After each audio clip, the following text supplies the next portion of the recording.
Of course, every time we see a major earthquake hit somewhere else, it makes us think about what could happen the next time the big one shakes right here in the Bay Area. Brian Hackney takes a look at how the Myanmar quake is similar to the San Andreas Fault and what we can learn from it. The earth snapped here, near Mandalay in Myanmar, and 600 miles away. I am confused by this, and was last night when I saw it, at the amount of damage done 600 miles from the epicenter. How do we explain all the damage in Bangkok?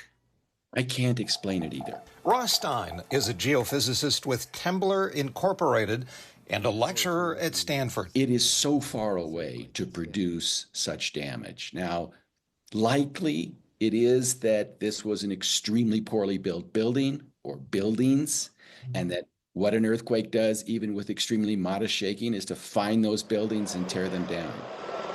And while we had our own collapses with Loma Prieta, our buildings are usually much more rugged.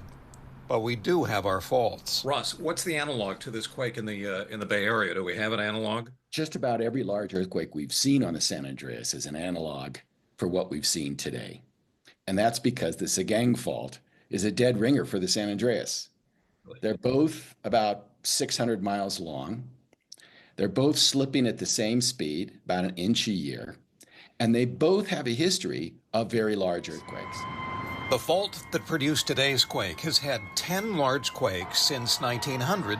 Each put pressure on a different part of that fault, making it more likely to snap.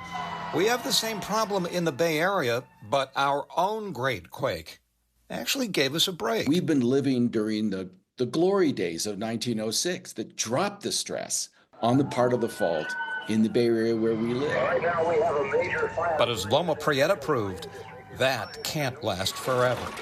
As for casualties in Myanmar, the numbers will probably dramatically rise. The country has been forewarned by past earthquakes, but isn't in a position to protect and defend itself, and that's tragic. Stein also says that while we're typically concerned about the San Andreas Fault, it's often the smaller faults known as branch faults which experience medium-sized quakes that can trigger a big one on a major fault like the San Andreas.